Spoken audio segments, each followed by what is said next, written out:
Shalom, selamat pagi Bapak Ibu Saudara-saudara yang dikasihi oleh Tuhan Yesus Kristus. Jumpa kembali bersama saya Pendeta Eka di dalam renungan firman Tuhan pada hari Rabu 6 Oktober 2021. Kiranya sukacita, damai sejahtera dari Tuhan Yesus menyertai kehidupan kita yang pastinya mendatangkan kebahagiaan. Puji nama Tuhan. Mari sebelum kita akan merenungkan bagian firman Tuhan, yang pembacaan hari ini diambil dari 2 Tawarik pasal 30. Sebelumnya kita akan berdoa bersama. Tuhan Allah Bapa di surga, terima kasih buat hari yang baru Tuhan berikan kepada kami. Kami mau terus mengisi hati dan pikiran kami dengan firman Tuhan.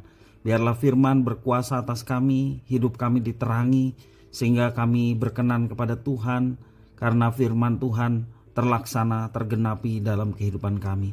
Terima kasih ya Tuhan, inilah diri kami siap sedia untuk merenungkan firman Tuhan. Demi nama Tuhan Yesus kami berdoa.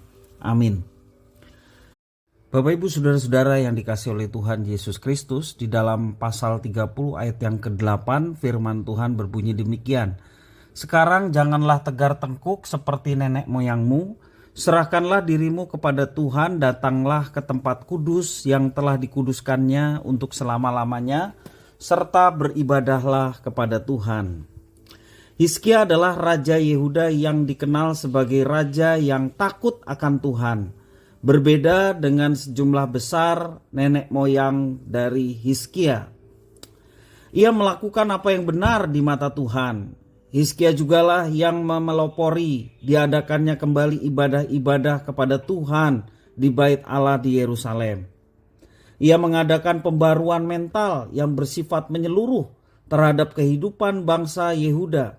Bahkan ia berani mengajak orang-orang di kerajaan Israel, juga termasuk suku Efraim dan Manasye, untuk beribadah merayakan Paskah. Pembaruan yang menantang seluruh orang Yehuda dan Israel pada saat itu untuk menyerahkan diri sepenuhnya kepada Tuhan, yaitu untuk terus hidup dalam kekudusan. Nasihat dan perintah yang diikuti oleh seluruh bangsa yang membuat doa-doa mereka didengar Tuhan kembali. Itu di dalam ayat yang ke-27 ya, saya bacakan. Sesudah itu para imam Lewi bangun berdiri memberkati rakyat. Suara mereka didengar Tuhan dan doa mereka sampai ke tempat kediamannya yang kudus di surga. Bapak Ibu Saudara-saudara yang dikasihi oleh Tuhan, itulah yang dilakukan oleh Hizkia. Dia mengajak pada seluruh rakyatnya, bahkan kerajaan Israel, kerajaan utara diajaknya pula. Bahkan suku Manasye Efraim untuk bersama-sama merayakan Paskah. Apakah ikut Tuhan itu cukup dengan beribadah rutin saja? Atau dengan melakukan segala perintah Tuhan sebagai keharusan saja? Itu semua memang baik. Tetapi ikut Tuhan adalah totalitas. Apa maksudnya? Keseluruhan hidup tanpa ada satu pun bagian dari hidup kita yang tidak dipersembahkan kepada Tuhan. Totalitas dalam kesadaran bahwa memang kita harus menyerahkan seluruh hidup kita kepada Tuhan. Karena dengan kita menyerahkan seluruh hidup kita kepada Tuhan, totalitas kepada Tuhan, itulah ibadah yang berkenan, ibadah yang sejati. Nah Bapak Ibu Saudara-saudara yang dikasihi Tuhan, pengalaman Hizkia yang totalitas menyerahkan kehidupannya, bahkan dia mengajak tidak semena-mena menggunakan otoritas untuk kepentingan sendiri, tetapi Tuhan percayakan otoritas kepadanya dan ia mau mengajak orang lain pun untuk baik. Mengajak orang lain untuk bersama-sama menyembah Allah dan mempersembahkan hidup secara total kepada Allah.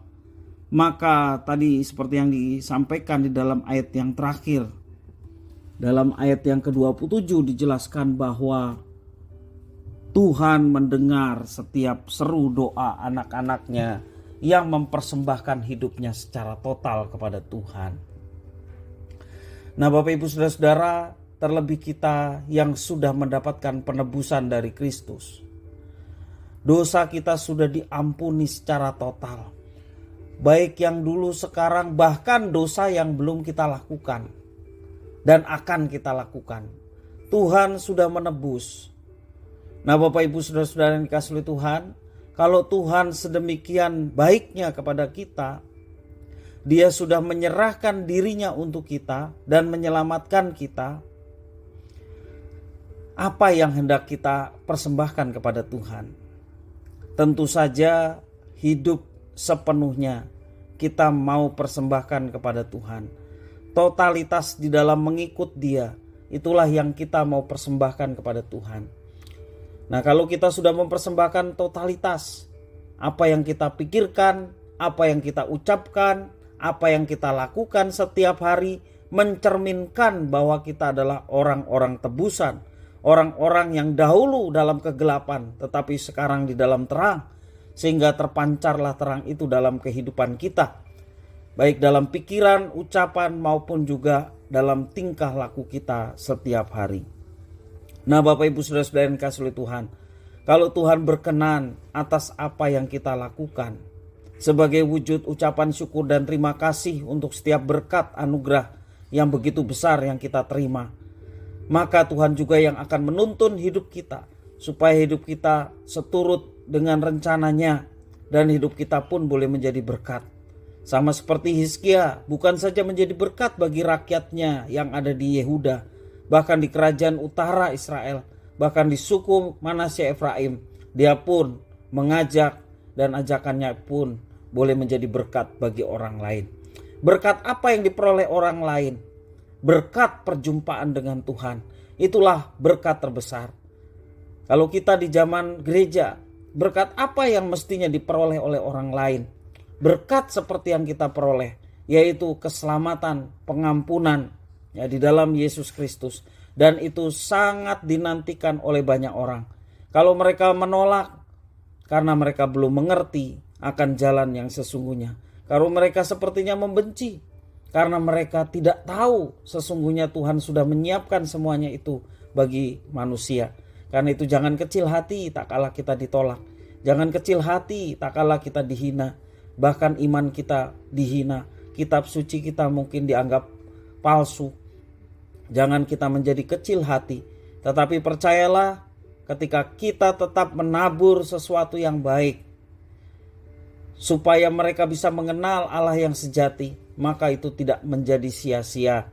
Firman Tuhan jelas mengatakan tidak akan kembali sia-sia setiap perkataan Tuhan yang boleh ditaburkan, tetapi boleh menjadi pertumbuhan iman bagi setiap orang yang mendengar. Karena iman timbul dari pendengaran akan firman Kristus.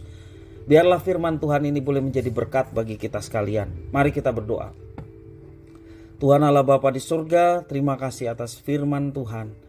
Terima kasih atas teladan dari Hizkia yang telah mereformasi baik kerajaan Yehuda maupun kerajaan Israel untuk kembali kepada Tuhan, menyembah Tuhan dengan sungguh-sungguh, dengan totalitas. Tuhan berkenan atas apa yang dilakukan oleh Hizkia, demikian juga oleh seluruh rakyat Yehuda maupun Israel.